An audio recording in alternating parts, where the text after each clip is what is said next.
We're going to continue on this episode of Locked On Utah Hockey Club, talking more about the 2024 NHL Draft class for Utah. Specifically, take a look at Cole Beaudoin, who signed his entry-level contract with Utah earlier this week. This is Locked On Utah Hockey Club.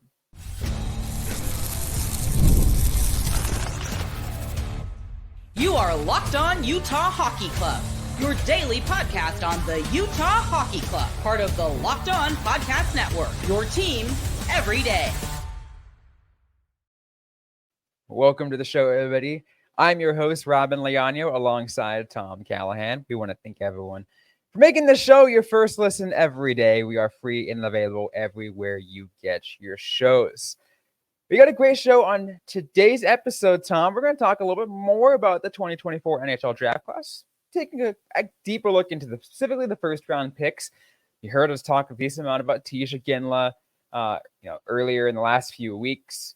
Didn't really talk a lot about Cole Beaudoin, and we're going to do that today as well, Tom, and talk specifically because he signed his entry-level contract earlier this week. You know, the first point, Robyn, that I want to make too is how good it is to already have both your first-round picks under contract. That's a pretty quick timeline.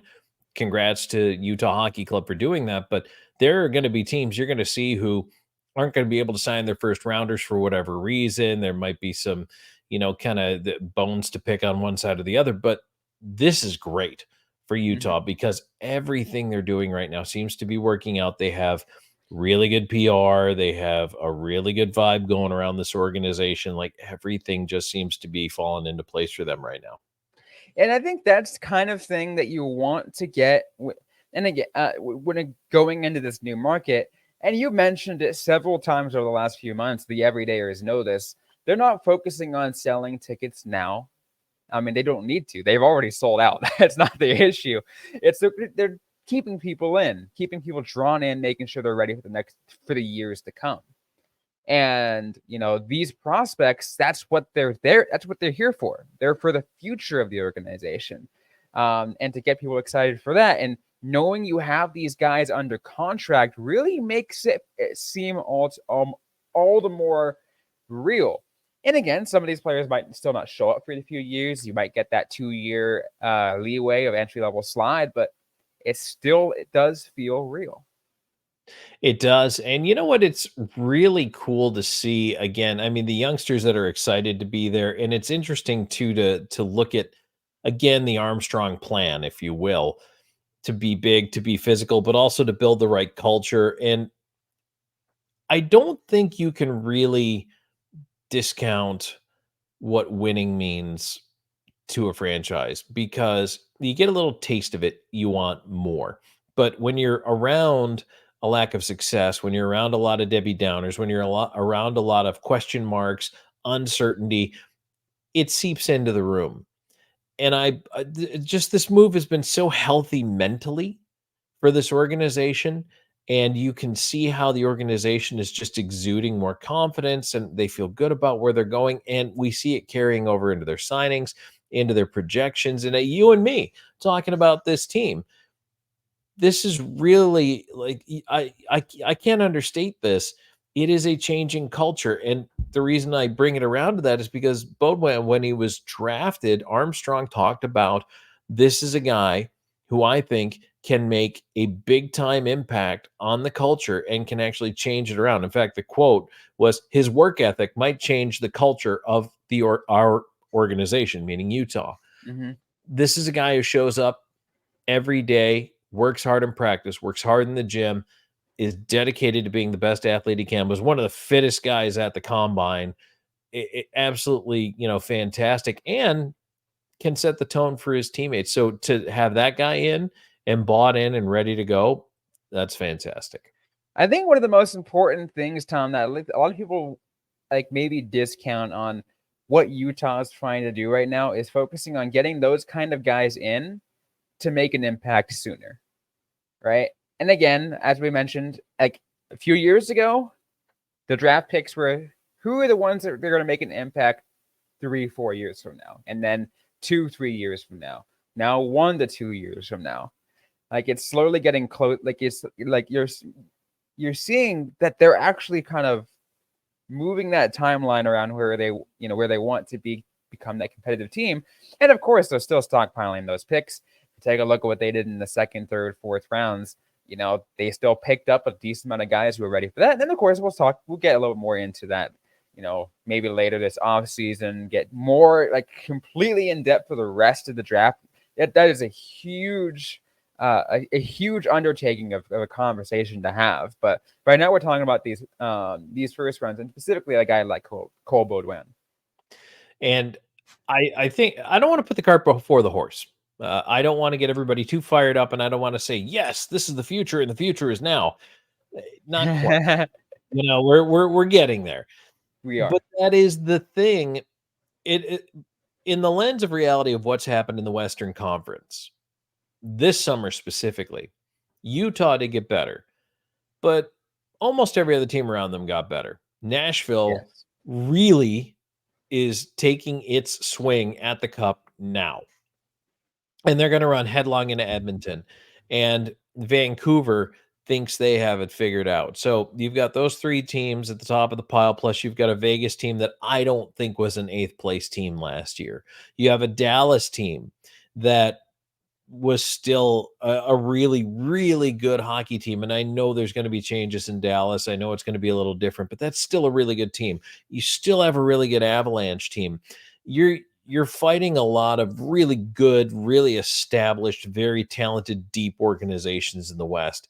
But what Utah did is it really laid its foundation of the future. And that is what I get so excited about. And then I see the draft they had, and I see these two guys from the first round, and Iginla and Beaudoin, and I really just think to myself, man, I can't wait to see this team again. I'm not going to hit the accelerator and hurry it up, but a couple of years from now, I'm pretty pumped if I'm a Utah Hockey Club fan. 100%. And I want to remind everyone that ever since Bill Armstrong came into the organization as part of the then Arizona Coyotes, he said, we are building this team through the draft. That was the focus, making sure they got the players and built them and got the draft picks that they wanted, who fit the mold of what Bill Armstrong and Andre Tourigny want. And said, all right, we're going to build the team around these guys. They are going to be the foundation of this team years down the road. And that's kind of a really unique way of building a team. So many other, teams decide, hey, we're going to build through free agency, tool that way. We're going to do it through, some of these other assets or trade for these draft picks or do whatever. That's not what Utah is doing. And building through the draft, I think, is is a really good way of like bringing in that sense of homegrown. That homegrown. These guys are ours. Yes, exactly. And Robyn, when Utah saw a chance to trade up back into the first round to grab Cole Beaudoin, they did it, because they felt so strongly about the character of the player. They were so impressed by the interviews, the on ice, the off ice. Again, the work ethic that stands out, the fitness regimen that stands out. They wanted this guy to be a part of the team for a reason. And I appreciate the other thing that we have talked about here. They've kind of gotten to the point where they're able to weaponize the cap space. They're able to weaponize all the extra draft picks. They have really started to use those things to their advantage, and it made them better so much faster than I think we could have imagined. Again, I'm still giving it a couple of years as a window to build and get everybody on the same page, let it all coalesce, and then we're talking playoffs. But certainly, man, I really, really like what they have done with this organization, the draft, the free agency period, everything in the summer. It's been really cool that it's aligned the way it has with the move to Utah. It certainly has been, and again, I think it makes. I think that's kind of what a lot of this hype is coming. And again, not to say it's not for one reason or the other, but the fact that Utah is just so excited because they see what is already being built and they're seeing what's being taken care of, and the smart moves that they have been doing. But what I want to do, Tom, is let's take a quick break, and when we come back, let's wrap things up, talk a little bit more about Cole Beaudoin, and then get a little bit further look at the impact we think that these two guys are going to make, these two first-round draft picks are going to make for the Utah Hockey Club in the near future. We'll have those opinions on that. We'll do that right after this.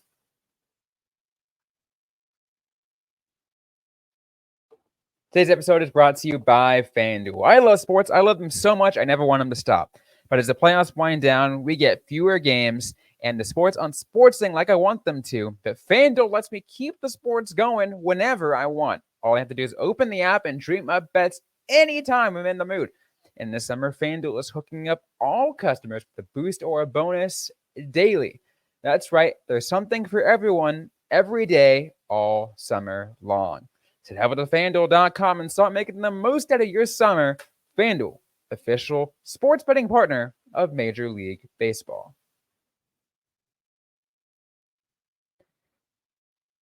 Alrighty, Tom, let's get a little bit more further look into Cole Beaudoin. You talked about his work ethic and just a little bit kind of a brief of how excited it could be to have him a part of the Utah Hockey Club franchise. One thing I didn't mention really too is his overall like stat line. People maybe don't know exactly how he fared in the OHL because that's where he's coming from. He played for the Barrie Colts in 2022 and then up to 2024.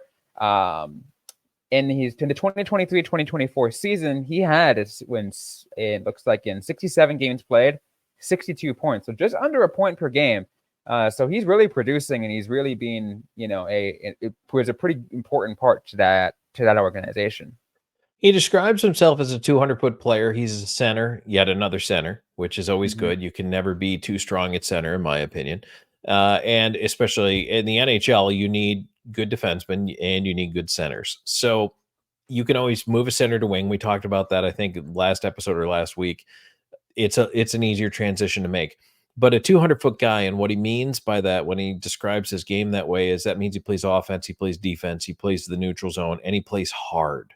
And he goes and gives that effort every single night. And that's the way he approaches his game, his effort. And that will bring up people around you. That is leadership, leading by example, showing guys you're in the gym, showing guys that you're putting in the work in film and watching, your breakdowns. And then you're out there on the ice doing the drills and leading the drills. And, he's that guy.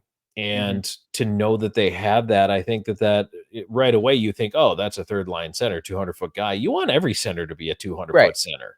So I think that that's a great addition there. And the potential impact for him down the road can be really big, to the point of, I think I see this guy wearing a letter. I mean, not in the next couple of years, but a couple, maybe 3, 4, 5 years in now, we're starting to talk about it. And that's certainly something to keep in mind of, one of the things that, I've always, loved saying is, like, even if you get a guy who's like, no matter what line you put him on, no matter what line you guys are going to have out, you'd always like to have someone who is and I'm going to use a basketball term here for those who know they're a decent amount of Jazz fans, that quote floor general, the one that's kind of like coach things out while you're out on the ice. You want someone like that on every line, right? Because if you're you can only say so much from the bench, right? If you are like a captain or an A or whatever from the bench. So even if he doesn't have a letter, you can still have a guy like him who has that kind of work ethic, who can kind of take up a mantle and be like, all right, I'm going to help lead this line and kind of, lead the plays here. Yeah, and communication is so important. And I feel like just what I've seen, what I've heard coming from Beaudoin, just the way he talks not only about himself, but his teammates, I think that that's there at a very young age, which is good. You certainly don't want a guy to come in cocky, but you don't mind confident. And you learn from there. That's the other thing is what is the player's approach to the game? Are they still learning? Are they still trying to figure out, How can I improve? How can I get better? And all signs point to yes with him as well. I feel like that is also a big part of what drives him every day, every game heading into the season. Just even talking about whether or not, I want my NHL debut to be as soon as possible. I'm going to Mhm. push for that. That's the quote. I'm going to push for that. Yeah. And yeah, I mean, you want sure every guy wants to make his NHL debut right away, but you like to see that he doesn't mind sharing that with you. I mean, some players might think, I don't really want to say that, but Yeah. that to me implies confidence There that and you're there's out a there saying that. And there's a difference, Tom, saying I'd like to make my debut as soon as possible versus I'm going to be on the opening night roster, right? Sure. Completely, as you mentioned, one is confident, one is a little cocky. If there's a difference, right? Just the tone of those are very different, and I feel like that's kind of um, and kind of going to what you've been saying. Biggest thing of what has been so intriguing and so um, alluring in bringing in a guy like Cole Beaudoin. That's why I think it'll be interesting to see he and Ginla how they stack up in training camp and in the exhibition games. That's going to be a big marker for me is to watch them against some of that NHL level competition, where their games are, where they are physically, where they are mentally, just the point that they've reached in their development so far. So I think this is actually, I'm not a big preseason person, but this one actually might be pretty important for Utah Hockey Club. It will be something really interesting to pay attention to. I've always been something that I love paying attention. I love taking a look at the preseason. I love seeing what comes as like I know like I think what preseason like last year for any lingering Arizona fans, you saw that first the first Arizona LA game in Australia. Freaking saw Logan Cooley do his little spinorama, go for the goal. Like, I mean, you don't see that. I mean, he probably could do that in the regular season because that's Logan Cooley. But I mean, that's what I like about the preseason though, because it gives you the opportunity to see a little bit more of that from some prospects. It's like, ooh, this is this is an up and coming. Yeah, it's kind of fun. It brings the fans out of their seats. Everybody gets excited. You see the flash of the skill and then pull it off at full speed in a game environment. Yeah, it's pretty cool. Absolutely. What I want to do really quick, Tom. Let's talk about the impact that you think that Cole Beaudoin can make in years down the road, a little bit further down that. I think we already talked about the leadership side that you think you can make a few years down the road, but what do you think of like his? I know that you're not really talking about. I guess ceiling's not the word because I know you don't really like using that because you don't like to cap a player. But like, where do you see this player like in terms of like on the ice in a few years? Ideally, I think you see him projected as one of your top two centers. Obviously, Iginla making the switch this year will be back in junior trying to play center full time. Mm-hmm. Beaudoin is center full time. I'd like to see those guys as the 1-2. And ideally with Iginla as the one and putting a ton of pucks in the net and being the next Sidney Crosby Mm-hmm. or the next Jerome Iginla.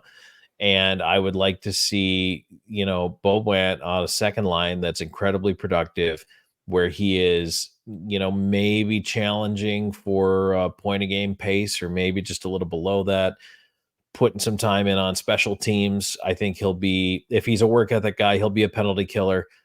Wouldn't hurt if he was also on the power play and producing, even if it's power play two.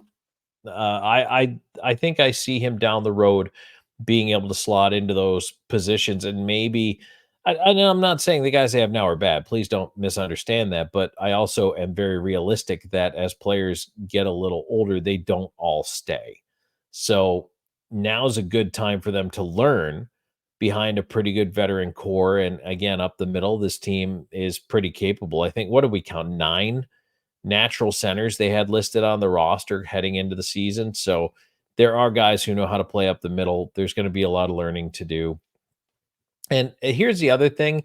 I saw, I won't name the media source, but I did see an article that I read where the way it was written about their prospects for this year, it almost seemed like they were, I don't want to say counting on, but figuring that both first rounders from this year were going to start the season in the NHL and get significant time there. I just don't see that happening. I Mhm. don't. I allow room for it. I allow room for them to come in and just be crazy dominant somehow. And holy cow, what a jump. But I just don't think that's fair to put that out there in print or on YouTube or in a podcast or anything like that, because it would take a lot. It would take an Mhm. awful lot for that to be the case. I want to go a little further on that topic, Tom. But we do have to take a quick break here from our sponsors on today's show.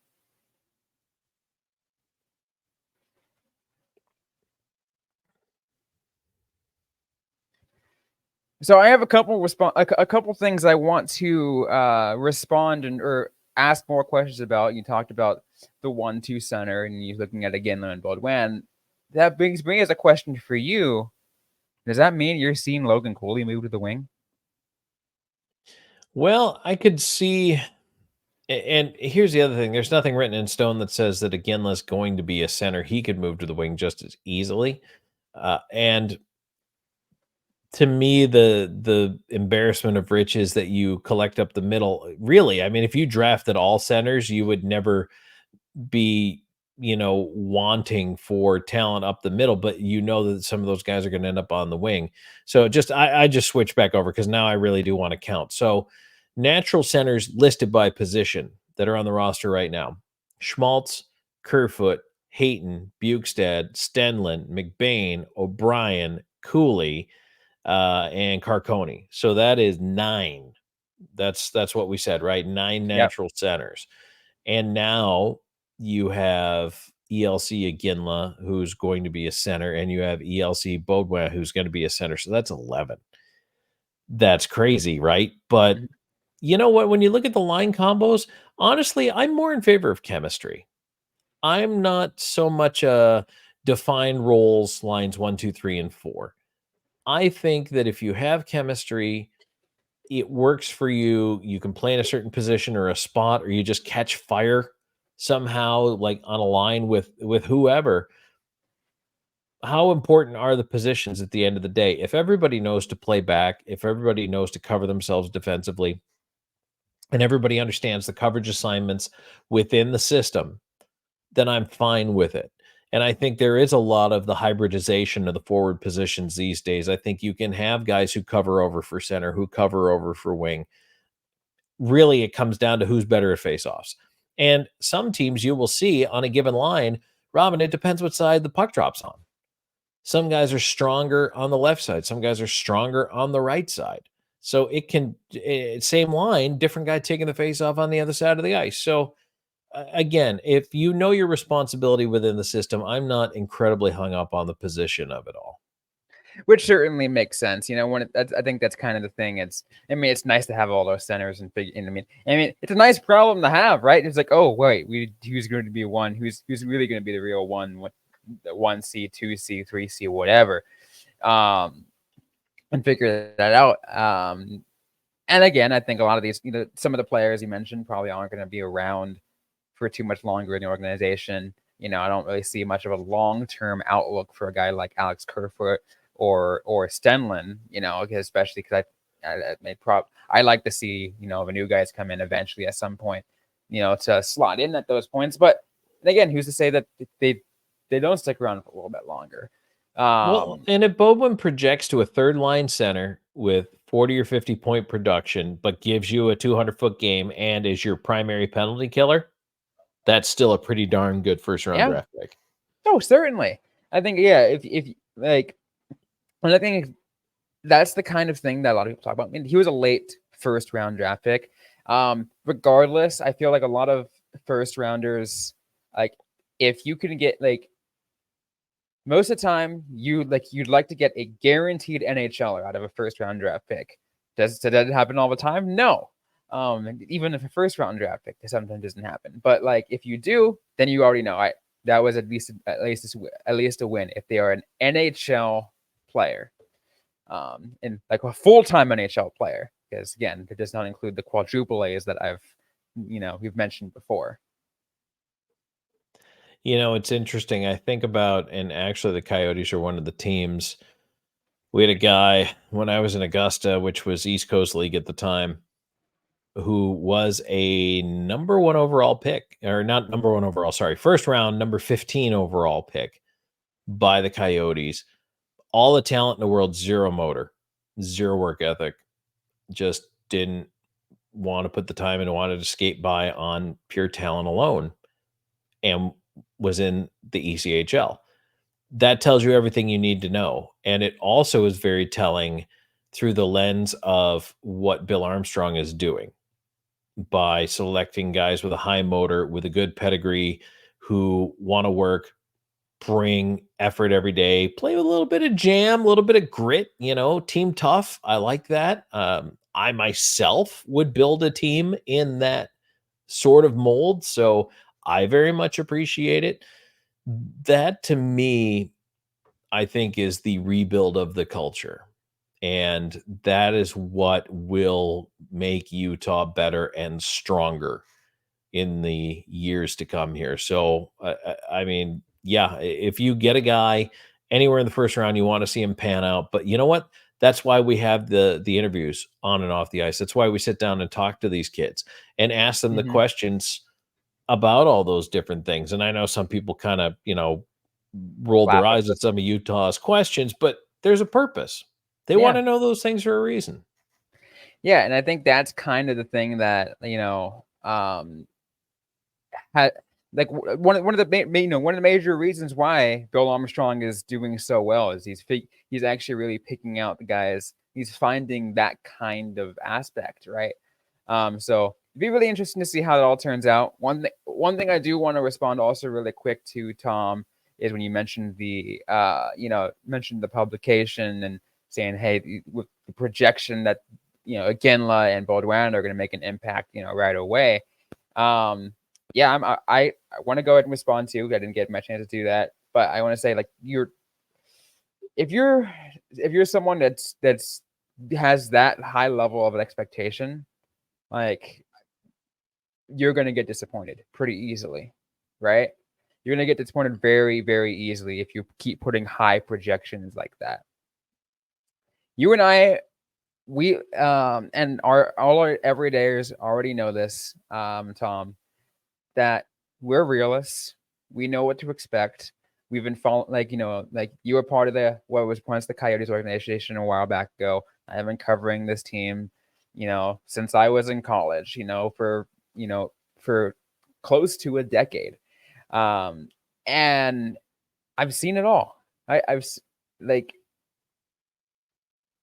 So we know what to expect out of this team. They're still the same team, from what I was used to. So I know that's what I'm trying to get at. We know what we're talking about, and we know where to set the expectations for certain players. And I think we even set, I'm not sure about you, but I even tend to set a lower bar, in a sense where I'm like, all right, like, my expectations are already going to be low because I know sometimes they just don't pan out. I take a look at Dylan Strome as an example. I learned from my mistake because I thought I had such high hopes for Dylan Strome with the Coyotes organization. It's like, oh yeah, he's gonna do some great things, and he doesn't with the organization and gets traded away. He's doing well now, good for him. But yeah, I like Dylan Strome too. I mean, there's a lot of guys that went through that Tucson era. Brendan Perlini, I really liked, and I rooted hard for him because he was a great guy and I thought had a lot of talent. There's a bunch of guys that went through and it didn't quite pan out for them, and it's hard. Nick Merkley, another first round draft pick, yeah. But Merkley's had nothing to do with not having talent or drive. It was just he Injuries. kept getting hurt, and Mhm. so disappointing. And I don't know what he's got left in the tank as far as a professional career at this point, but I And again, mean, take a look at so that. talented.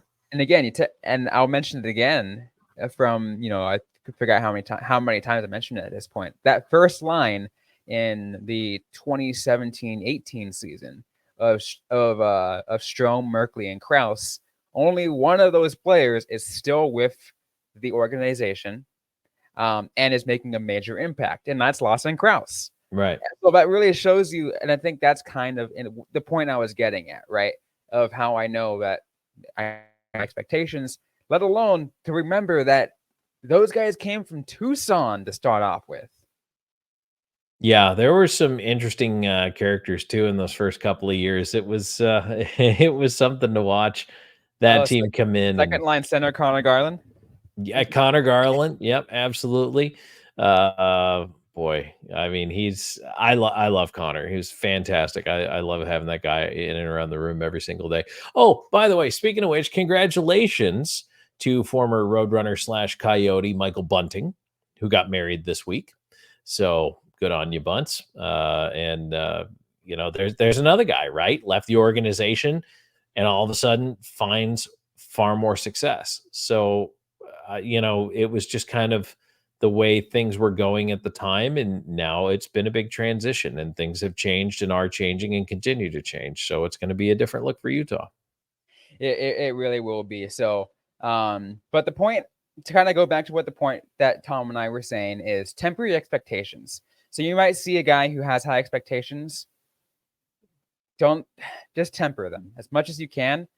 And I'm not saying just be like me and set a completely low bar. But just know and just be patient. And if guys get over them, great. If they leapfrog the bar and they're way ahead in their development, that's fantastic. Nobody's complaining about that. Oh, no one's complaining at all. Any final thoughts before we close things off? Nope. That I was actually going to sneak in the Michael Bunting wedding. There you go. Congratulations, but yeah, we already covered that, so good to go. Thanks for There, listening, everybody. Appreciate there. you all. Of course. If you like what you heard, don't forget to leave a review, like, comment, subscribe if you have yet to already. We're available everywhere you get your shows, including on YouTube, SiriusXM, and ad-free on Amazon Music. Real quick, one of the things I do want to say is I did a little calculation, Tom, as we're closing things off on this episode, that now they're finishing this episode off, that once this episode is published, this will have been my 600th episode with the Locked On Podcast Network. So That's it's been great. wild. Congratulations. I did not realize that. I looked at the thing. I'm like, oh, wow. 600 episodes for myself. I started off in early 2021 as the third host of Locked On, then Locked On Coyotes, replacing Richard Morin, who is part of the Arizona Central, AZ Central, Arizona Republic. So it was a great opportunity that I took, and now here I am covering the Utah Hockey Club 600 episodes later. That's something. Great job. It's been great. I've been it's been an absolute pleasure. And again, still got a long way to go. I hope to see another 600 more. Hey, that would not hurt anybody's feelings, I don't think, Robyn. I mean, you know what? When you're having fun, I mean, time flies, right? You love what you're doing, you love the game, you love talking about it, and we love engaging the fans. And otherwise, I don't think either one of us would be here. So that's fantastic news. Absolutely. Interact with us on social media, guys, though. If you guys want to hear anything more about this Utah Hockey Club organization, we're on X at LO_NHL Utah. I'm personally at Robyn_Leano. Tom Callahan is at Callahan on air. So once again, thanks everyone for tuning in to today's episode, and we'll see you guys next time.